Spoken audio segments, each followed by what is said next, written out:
मालपुर गांव में रामचंद्र नाम का एक व्यापारी रहता था। उसकी कपड़ों की दुकान थी और उसकी दुकान पर 3 नौकर थे। मोनू, तुम अपने घर गए थे ना? तुम्हारी बहन की शादी कैसी रही? बहुत अच्छे से हो गए मालिक। अगर आपने पैसों की मदद नहीं की होती तो पता नहीं क्या होता। ये तो सब ऊपर वाला करता है, मैं तो सिर्फ जरिया हूँ। रामचंद्र बहुत दयालु था और सबकी मदद किया करता था। मोनू भाई, सेठ जी कितने अच्छे हैं। मुझे भी माँ के इलाज के लिए कुछ पैसे चाहिए। मदद नहीं, बस एडवांस दिलवा दीजिए ना। अरे तुम खुद ही कह दो ना सेठ जी से, सेठ जी मना नहीं करेंगे। सबको इतनी आसानी से पैसे देते हैं? जरूर इस सेठ के पास बहुत ज्यादा पैसा है। अगर मैं कभी कुछ चुरा लूं तो इस सेठ को पता भी नहीं चलेगा और मैं माला माल हो जाऊंगा। एक दिन रामचंद्र जी को हाथ में चोट लग जाती है। उनका हाथ सूज जाता है तो वो अपनी हीरे की नई अंगूठी उतार कर दराज में रख देते हैं और भानु वो देख लेता है।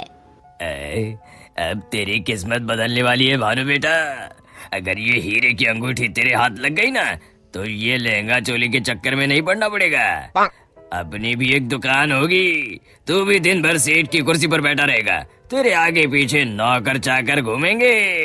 सोचते सोचते भानु सपने देखने लगता है। उसे ये सब दिखाई देने लगता है।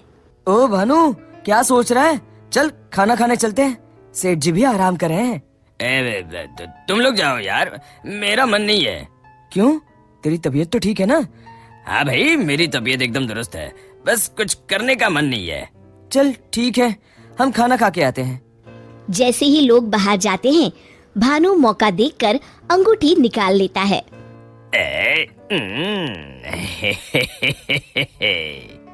शाम के समय आज का हिसाब खत्म कर बच्चों, अब दुकान बंद करने का समय हो गया है। जब वे दराज खोलते हैं, अरे ये क्या, मेरी अंगूठी कहाँ गई? मोनू, भानु, भोला, तुम लोगों ने मेरी हीरे की अंगूठी कहीं देखी है क्या? कौन सी अंगूठी मालिक? क्या हुआ मालिक? अब कुछ नहीं, अब कल सुबह मिलते हैं। रामचंद्र रात भर सोचते रहते हैं। अगली सुबह आज दुकान को दुल्हन की तरह सजाओ, हर आने जाने वाले का मुंह मीठा करवाओ, आज बड़ी खुशी का दिन है। ऐसी क्या बात है सेठ जी? दरअसल कई सालों पहले एक दिन मुझे एक हीरे की अंगूठी मिली। मैं उसे उठा के घर ले आया। उसी रात मुझे सपने में आकर एक बाबा ने श्राप दिया कि तूने पैसों के लालच में जो अंगूठी उठाई है, अब वही तेरा नुकसान करवाएगी।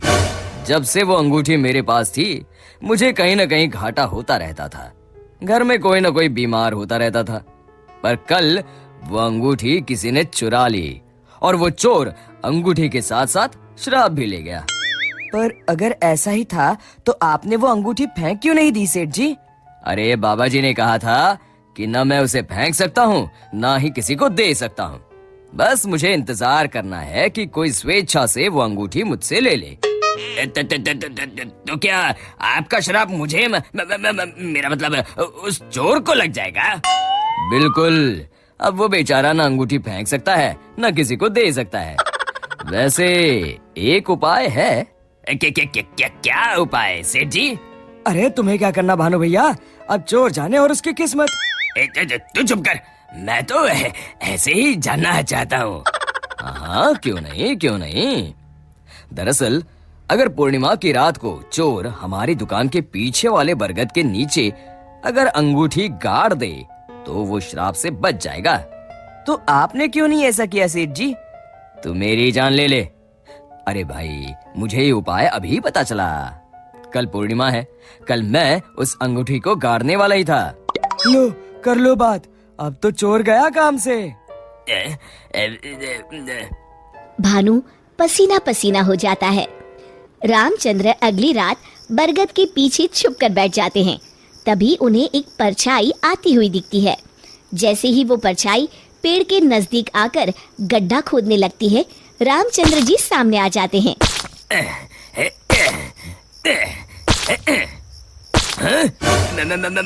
मर गए रे, मुझे माफ कर दीजिए सेठ जी। क्यों, क्या सोचने लगा भानु? माफ कीजिए, मैं हाथ जोड़ता हूँ, आपके पैर पकड़ता हूँ, मुझे माफ कर दीजिए, मुझे इस शराब से मुक्ति चाहिए। ये क्या अगड़म बगड़म बोल रहा है? श्राप से मुक्ति चाहिए तो प्रायश्चित कर और कसम खा, आज के बाद कभी चोरी नहीं करूंगा। नहीं नहीं नहीं नहीं नहीं करूंगा मालिक, मुझे पुलिस को मत सौंपिएगा, चाहे नौकरी से निकाल दीजिए। मैं कल ही चुपचाप गांव छोड़ के चला जाऊंगा। मैं नया काम देख लूंगा और कभी चोरी नहीं करूंगा। वादा? वादा मालिक, वादा। अरे भाई, अगर तुम वफादारी की कसम खाओगे तो मैं तुम्हें काम छोड़कर कैसे जाने दे सकता हूँ। आप सच में महान है मालिक, आप सच में महान है। महान तो वो ऊपर वाला है। अब चलो काम पर लग जाओ। शिक्षा, अगर किसी को अपनी गलती का एहसास हो जाए तो उसे माफ कर देना चाहिए।